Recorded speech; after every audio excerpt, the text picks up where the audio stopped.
Hi, my name is Tiffany Croft, and I am doing a presentation for Aspen University for the Nursing Leadership and Management course. I phone interviewed two nurse leaders. The first one was Jordan Gilmore, who is the Director of Surgical Operations in Burbank, California, Providence St. Joseph's. And the second person was Jim Barillo, who is the manager at Providence St. John's Ambulatory Surgery Center. So I'm going to first start out with Jordan. My interview with her, first of all, was very difficult to schedule. She's very, very busy.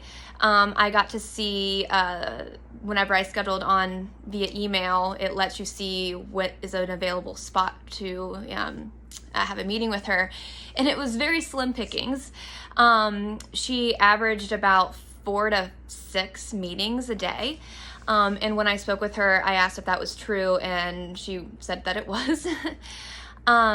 So I first started out I asked her just to take me through a regular day-to-day operation or day-to-day tasks that she did as soon as she walked through the door. She explained to me that her hours are varied. It really depends on what's going on in the unit or in the units that she takes care of. She normally tries to do 7 to 5 or 5:30, but if there's a staff meeting or a huddle in the morning that's significantly important, she'll get there earlier. Also, she mentioned that there is a new surgeon that's going to be a new spine surgeon that's going to be starting up cases. So because of that, she's going to show up earlier just to make sure that everything goes well with that and to oversee that.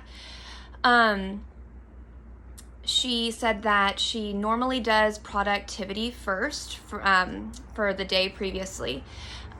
She usually checks the day previously, the day before, the day prior, and then the day before that. And the reason being is because chronos, which is the clocking in and out system, can change. So what she looks at one day can change the next. So she's just following up to make sure. And then if the numbers are really bad, meaning there's too much overtime, there's too many staff there compared to the surgery volume, then she will have to then talk to the charge nurses or clinical nurse supervisors to kind of see, what went wrong or what was going on. Was there a high acuity case?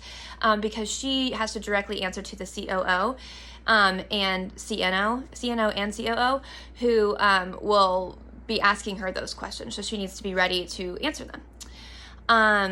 And she kind of basically talked to me about most of her day right now is filled up with trying to figure out what surgeries are going to go the next day. Right now in Los Angeles, in that hospital in particular, they aren't doing all elective surgeries. There's a lot of different things that they have to look at. They're looking at the different recommendations provided by the American Association of Perioperative Nurses. And a lot of those things are if the big thing is that the patient is going to be inpatient or outpatient. And inpatient is less likely to get cleared for surgery unless it's something to do with cancer or an emergent procedure. They just do not have enough staff or patient beds. So she is coordinating all of that, and she's talking to surgeons, asking them what the risk of them going to be inpatient would be. Even if they think they're going to be outpatient, what is the risk that or the possibility that they could be inpatient at the end of the surgery? So the majority of her day is taken up doing that. She said that right now the schedule doesn't even get finalized until about 7 or 8 p.m. and that's just for the next day. And that's something that they're doing day to day. And right now she said that's very exhausting. It's taking up the majority of her time.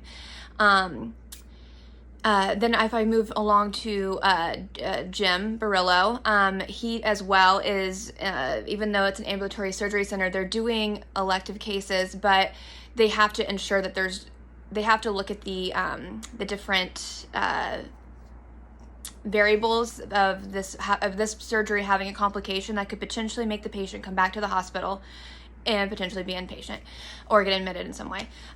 So he's constantly working with his director to do that. So he is listening to people like Jordan, even though they're two different hospitals, but he's looking at his director, and his director is giving him duties in regards to that. His director will say, I want you to call this surgeon or inquire about this. So that's kind of his job. He also went into detail about telling me about the new ante room that they have. It's for COVID positive patients. Because some of the surgeries at the ASC are cancer and they still need to go. So he was kind of in charge, or he was told by his director to kind of streamline that entire process.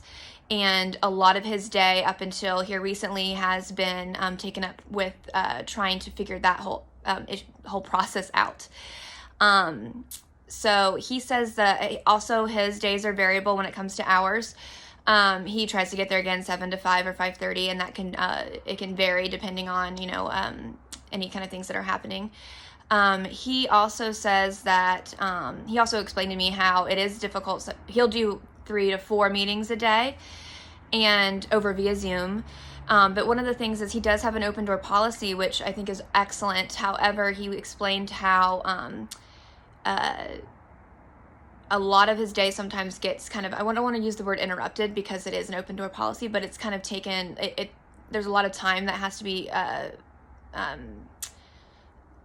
presented to a lot of the staff that come in with problems, just every day-to-day problems. They want to sit down, they want to talk about it. It could be issues within the room. It could be a surgeon coming in and saying, hey, my instruments weren't clean. There's different things there that, and even just recovery room, because all of that stuff can occur. So he has to sit there and he will have to speak with them, and that takes up some of his time too. He kind of is the direct person, let me rephrase that. The director isn't seen as much around the OR because her office is somewhere else. And then Jim is right there by the OR. So he's almost like the first line of communication to staff. So a lot of times he's the one doing the problem solving within staff before it gets to Dana, who is his director.